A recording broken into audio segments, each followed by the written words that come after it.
Morning students, मैं doctor Smita Sharma और मैं बीएससी पार्ट 1 का पेपर फर्स्ट फिज़िक्स का पेपर फर्स्ट करवा रही थी। इसमें हमने अब तक सूडो फोर्सेस के बारे में पढ़ लिया है। आज हम transformation and rotating coordinate system को पढ़ेंगे या उसके frames of rotating frame of reference के। तो आपको जैसे ध्यान होगा कि आपने रोटेटिंग फ्रेम ऑफ रेफरेंस के कुछ ट्रांसफॉर्मेशन इक्वेशंस हमने पहले निकाली थी। वो क्या थी कि अगर मान लो एक फ्रेम ऑफ रेफरेंस दूसरे से थोड़े से इंक्लाइंड रखा हुआ है, इंक्लाइंड है लेकिन वो मूव नहीं करना, हमने इंक्लाइंड फ्रेम ऑफ रेफरेंस को पढ़ा था और उसके सापेक्ष हमने एक्स डैश और एक्स, वाई डैश और वाई में संबंध ज्ञात किए थे।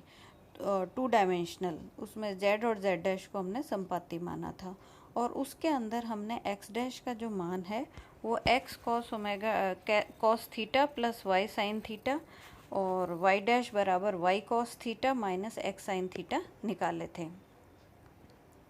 आज हम उसी चीज़ को थोड़ा सा कॉम्प्लिकेटेड कर रहे हैं। हम दो फ्रेम ऑफ रेफरेंस ले रहे हैं। एक का नाम हम एस रख देते हैं और दूसरे का नाम हम आर रख देते हैं। तो पहले के भांति ही जो आर फ्रेम ऑफ रेफरेंस है वो एस से थीटा कोण से झुका हुआ मानते हैं, लेकिन इसमें एक चीज़ हम अलग कर रहे हैं कि हम ये मान रहे हैं कि समय के साथ वो रोटेट कर रहा है, वो एक जगह पर स्थिर नहीं है। मतलब जैसे हमने पहले कंडीशन निकाली थी उसमें दो फ्रेम ऑफ रेफरेंस एक दूसरे से थीटा कोण से झुके हुए थे, लेकिन यहाँ पर हम ये मान रहे हैं कि मान लो प्रारंभिक जब टाइम 0 है तो दोनों एक फ्रेम ऑफ रेफरेंस एक दूसरे पर संपाती हैं और जैसे ही टाइम आप कैलकुलेट करना शुरू करते हो आफ्टर टाइम टी वो थीटा कोण से झुक जाता है। कौन? R frame of reference S के सापेक्ष।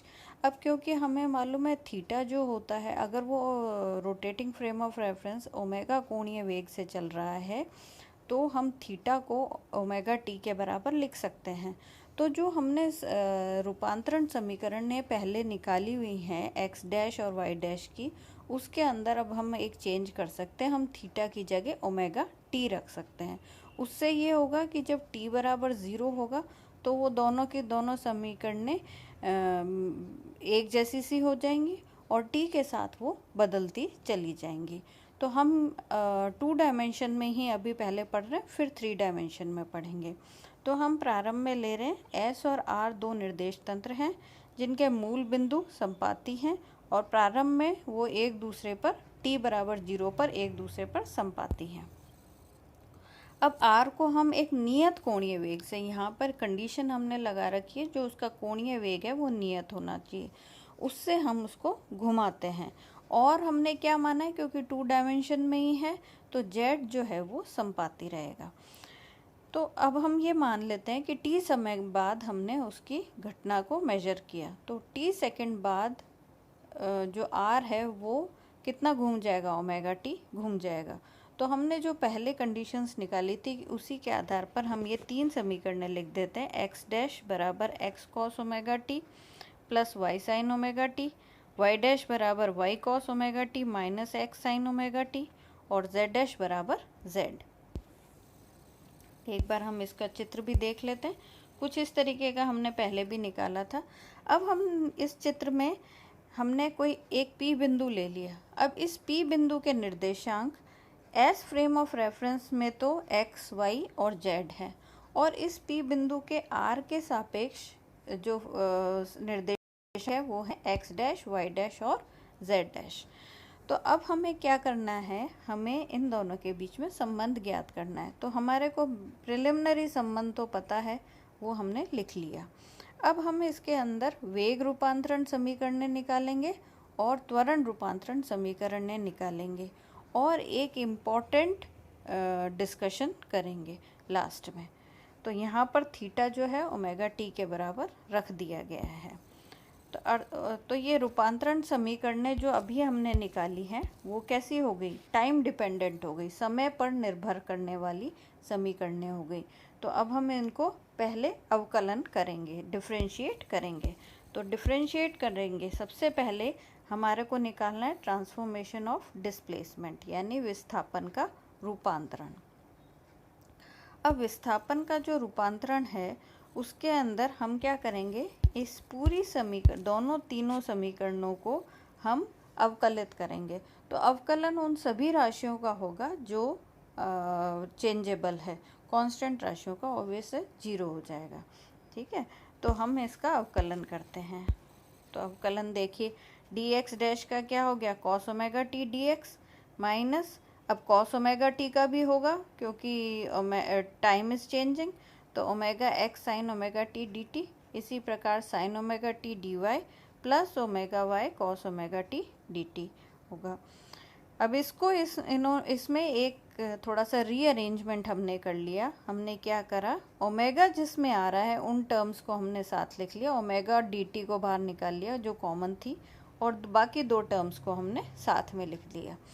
ठीक है, अब अगर हम देखें इस इक्वेशन में सेकंड जो मतलब अगर आप इसकी देखें dx डैश को, तो क्या आ रहा है, dx cos omega t plus dy sin omega t. लेकिन ये किसके बराबर है, ये अगर आप देखें तो ये हमारी समीकरण में किसी के बराबर हो सकता है। तो कैसे निकालेंगे हम इसको, ये मैंने गलत बोल दिया। dx डैश जो है वो dx cos omega t plus dy sin omega T तो रहेगा ही, प्लस ओमेगा के साथ जो राशि है y cos omega t minus x sin omega t, ये हमारी राशि अगर हम इन समीकरणों को देखें तो y डैश के बराबर है। तो हम यहाँ पर क्या करते हैं, इसकी जगह y डैश लिख देते हैं। तो हमारे पास क्या आ गया, dx डैश बराबर dx cos omega t plus dy sin omega t plus omega y dash dt आ गया। अब इसी प्रकार से dy डैश का भी अवकलन करेंगे और उसके अंदर भी हमारे को जो मान पूर्व समीकरणों के जैसा दिखेगा उसके आधार पर dy डैश लिख दिया जाता है dy cos omega t minus dx sin omega t minus omega x dash dt, और dz डैश बराबर dz होगा। तो ये तीनों ही जो समीकरणें हैं हमारी 4, 5 और 6, ये तीनों ही हमारी विस्थापन की रूपांतरण समीकरणें कहलाती हैं।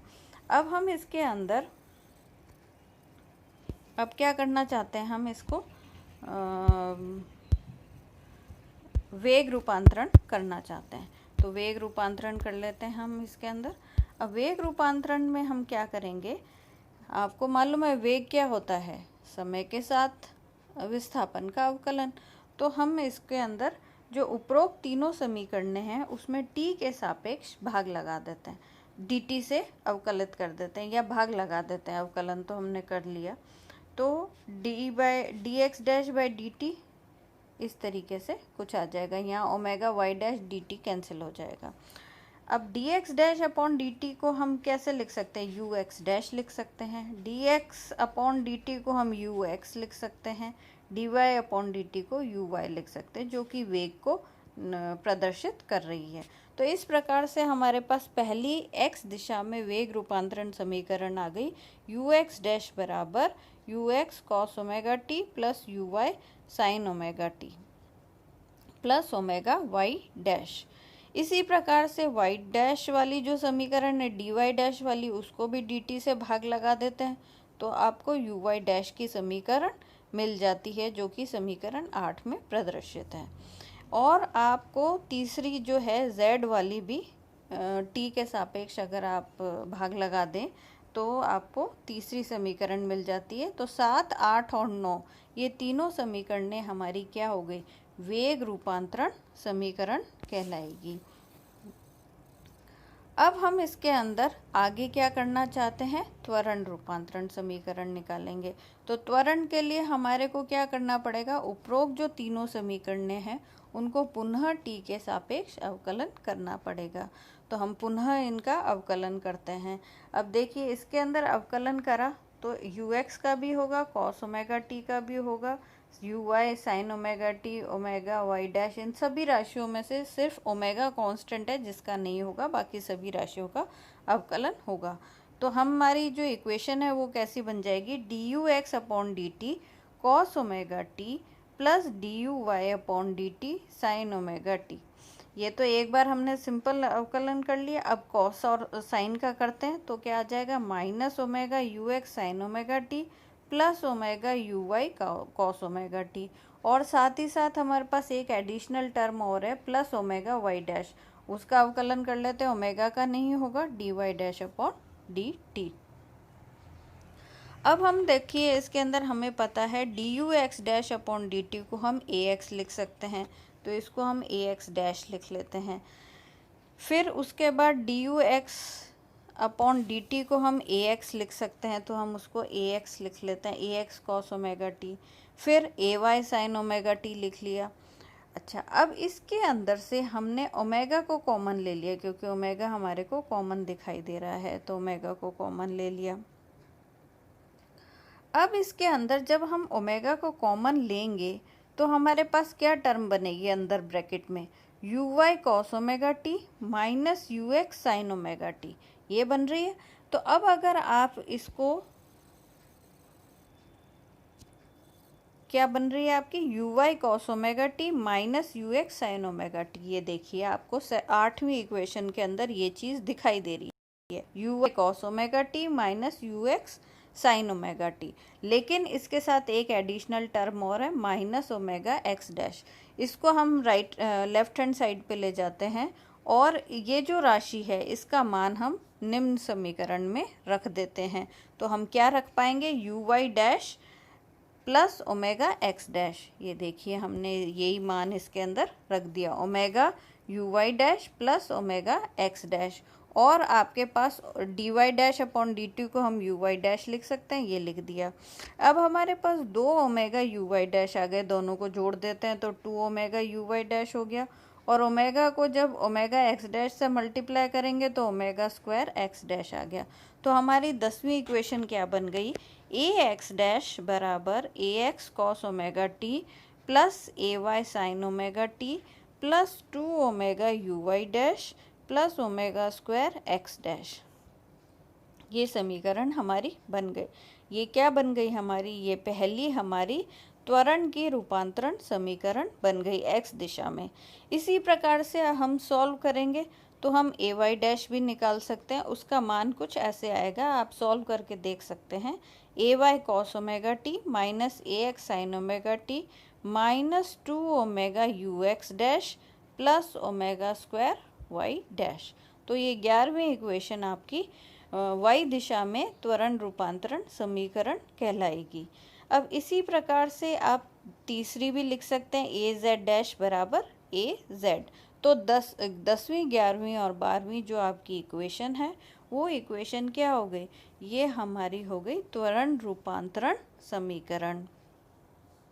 अब ये हमने तीनों का त्वरण रूपांतरण और ये सब निकाल तो लिया, लेकिन अब इसका मतलब क्या है, हम रोटेटिंग फ्रेम में क्या देखना चाह रहे हैं। हमने रूपांतरण कर लिया, ठीक है, हम एक स्टेशनरी फ्रेम ऑफ रेफरेंस में किसी एक पार्टिकल के कोऑर्डिनेट्स देखते हैं और उसकी हेल्प से हम इन रूपांतरण समीकरणों की हेल्प से रोटेटिंग फ्रेम में उसके कोऑर्डिनेट्स क्या होंगे वो हम फाइंड आउट कर सकते हैं। ये हमारा काम हो गया। लेकिन इसके साथ साथ हम एक इम्पॉर्टेंट चीज़ और निकालते हैं।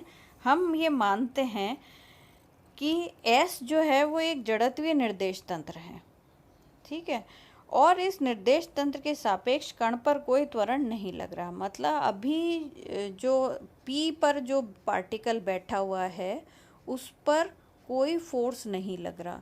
और S जो फ्रेम ऑफ रेफरेंस है वो हमारा इनर्शियल फ्रेम ऑफ रेफरेंस है, जड़त्वीय निर्देश तंत्र है।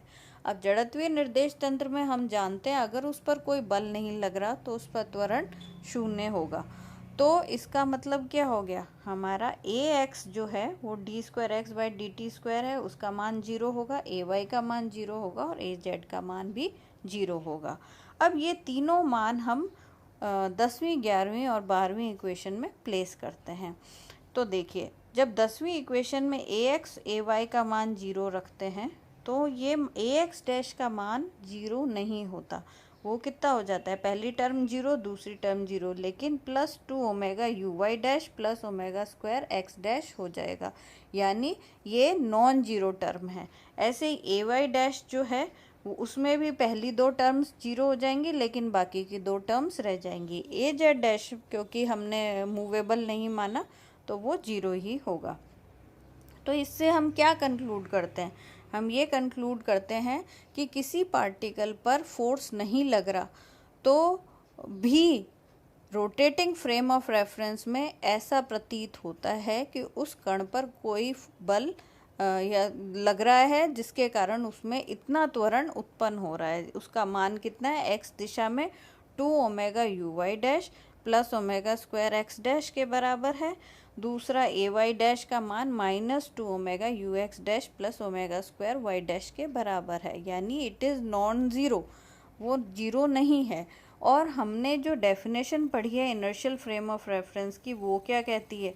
वो ये कहती है कि अगर किसी कण पर कोई बल नहीं लग रहा तो उसका त्वरण किसी निर्देश तंत्र में अगर ज़ीरो दिखाई देता है तो वो इनर्शियल फ्रेम ऑफ रेफरेंस है। और अगर नॉन ज़ीरो दिखाई देता है जबकि उस पर कोई बल नहीं लग रहा लेकिन आभास ऐसे हो रहा है, तो वो क्या हो गया? Non inertial frame of reference होगा, अजड़त्वीय निर्देश तंत्र होगा।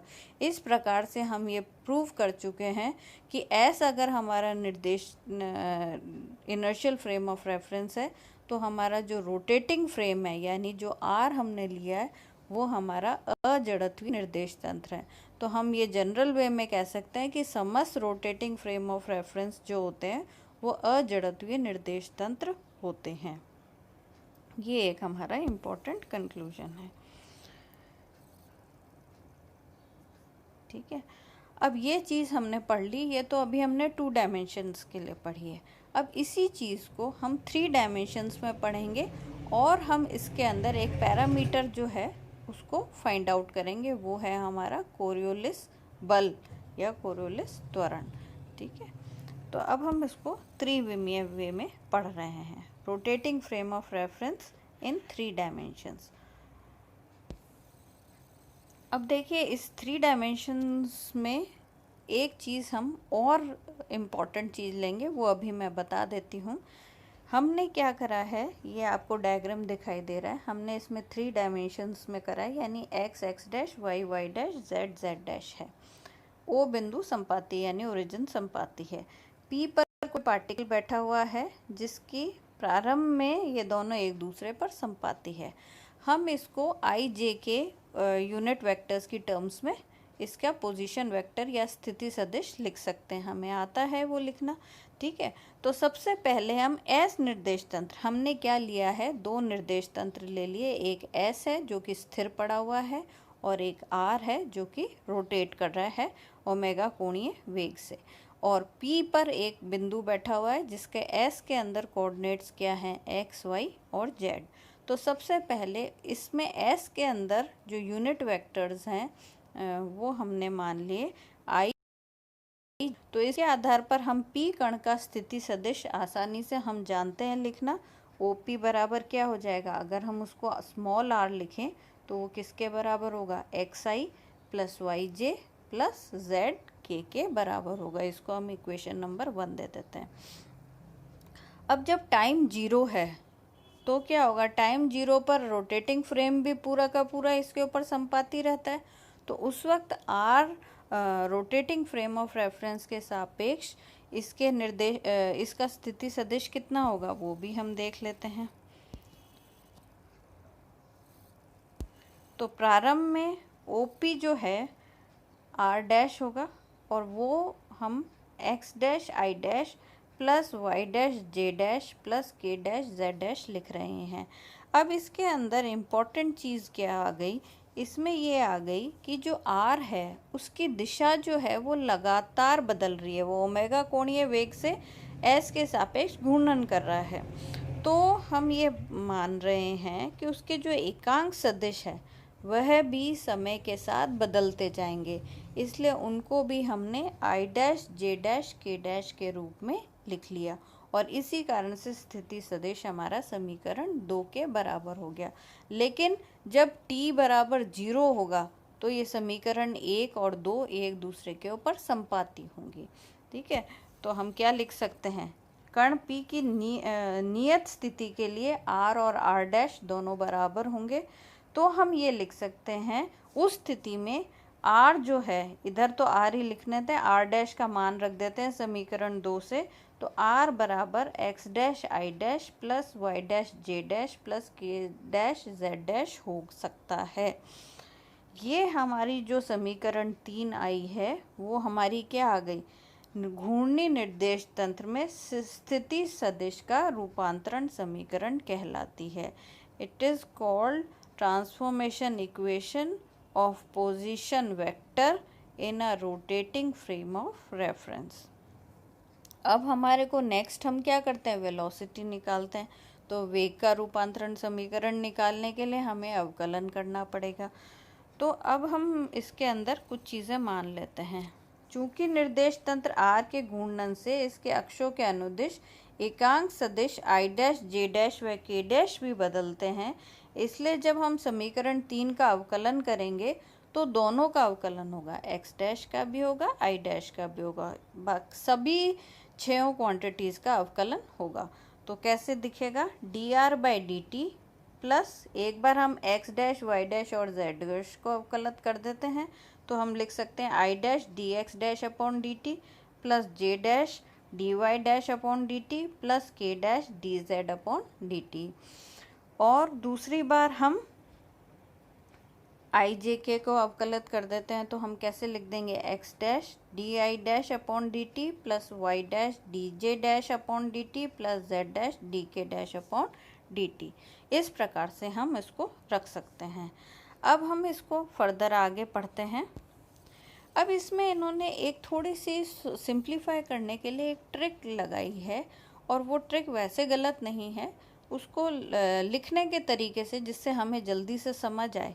तो हमने ये कहा है कि डी बाई डी टी एक ऑपरेटर है ना। अगर हम D by d T operator को एस फ्रेम ऑफ रेफरेंस में मानते हैं, जैसे हम यू एक्स जो है वो हम क्या मानते हैं, एक्स दिशा में वेग है, लेकिन किस फ्रेम ऑफ रेफरेंस में, एस में।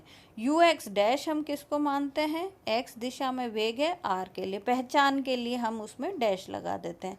ऐसे ही आपके पास अगर ऑपरेटर एस फ्रेम में काम कर रहा है और वही ऑपरेटर आपका आर फ्रेम में काम कर रहा है, तो उन दोनों को डिफ्रेंशिएट करने के लिए हमने यहाँ पर ये ट्रिक काम में ली है। यदि निर्देश तंत्र एस के operator d by d t के अनुरूप तंत्र आर में संकारक d dash by d t में व्यक्त करें तो क्या होगा। अब देखो, जब आप एस के अंदर बैठ रहे हैं और किसी चीज़ को डिफ्रेंशिएट कर रहे हैं, तो एस के अंदर जो आपके स्थिति सदिश है उनका अवकलन नहीं होगा, क्योंकि वो उस फ्रेम ऑफ रेफरेंस में कांस्टेंट है। ऐसे ही आर फ्रेम ऑफ रेफरेंस में अगर आप बैठ के कोई अवकलन कर रहे हैं तो उनके स्थिति सदिश का अवकलन वहाँ नहीं होगा। तो अगर आप आर फ्रेम ऑफ रेफरेंस में अवकलन कर रहे हैं r x dash i dash plus y dash j dash का, तो आपका simply d x dash i dash मतलब आई जे के का अवकलन नहीं होगा। दोनों में से अगर आप एस के अंदर बैठ के आर का निकाल रहे हैं और आर के अंदर बैठ के एस का निकाल रहे हैं, तभी अवकलन दोनों राशियों का होता है। तो हम लिख सकते हैं आर तंत्र में जो कण का वेग है वो हमारा क्या होगा, d dash r dash upon d t. लेकिन आर डैश हमने आर के बराबर मान रखा है ऊपर समीकरण 3 में, तो उस आधार पर हम कैसे लिख सकते हैं, डी आर डैश का मान i dash d x dash upon d t plus j dash d y dash upon d t plus k dash d z upon d t लिख सकते हैं। इसको मैं वी डैश लिख सकती हूँ। अब ये चीज़ मैंने क्यों बनाई है, क्योंकि यहाँ पर मैं ऊपर समीकरण 4 में ये राशि मेरे पास है। तो अब अच्छा, ऐसे ही एस तंत्र में हमारा v का मान D r by d T होगा, जो कि निम्न प्रकार से दिया जा सकता है। तो v और v डैश के मान समीकरण 4 में रख देते हैं, तो आपके पास क्या आ जाएगा, v बराबर v डैश प्लस ये ब्रैकेट वाली टर्म। अब इस ब्रैकेट वाली टर्म का भी हम कुछ करते हैं। तो इसके लिए हमने एक और चीज़ करी है कि मान लो हमें क्या निकालना है, D i dash by d T D j dash by d t plus D k dash by d T. तो को मान ज्ञात करने के लिए हम एक मान लेते हैं कि एक एकांक परिमाण का सदिश आर लेते हैं जो ओमेगा कोणीय वेग से घूम रहा है। ठीक है, कोई एक आपने सदिश ले लिया, यूनिट वेक्टर ले लिया, और वो unit vector omega angular velocity से घूम रहा है, तो हमारे को मालूम है कि उसकी जो लीनियर वेलोसिटी है और उसकी जो कोणीय एंगुलर वेलोसिटी है, उसके मतलब रेखीय वेग और कोणीय वेग के बीच में एक संबंध है जो हमने पढ़ रखा है। वो क्या है? v बराबर ओमेगा क्रॉस r। तो अब हम इसके अंदर v को कैसे लिख सकते हैं? dr by d T omega cross r। तो हमारा इसके आधार पर एक ऑपरेटर बन गया। क्या बन गया कि d बाई डी टी अगर हम करते हैं किसी का किसी एकांक सदिश का, तो वो किसके बराबर लिखा जा सकता है? ओमेगा क्रॉस वो एकांक सदिश। तो ये एक फॉर्मूला बन गया। तो इस फॉर्मूले के आधार पर अगर हम आई डैश यहाँ लगा दें तो हमारा फॉर्मूला क्या बन जाएगा? Omega cross i dash. J में बन जाएगा ओमेगा क्रॉस जे डैश, और ये ओमेगा क्रॉस के डैश हो जाएगा। अब ये जो सभी मान हमने निकाले वो समीकरण 4 में रख देते हैं। तो समीकरण 4 में रखने के बाद आपको कुछ ऐसा रूप मिल जाएगा, omega cross x dash i dash plus y dash j dash plus k dash j dash मिल जाएगा। अब d r by d t को v लिख लिया, इसको v डैश लिख लिया, प्लस ओमेगा अब क्रॉस, अब को हम क्या लिखते आए हैं?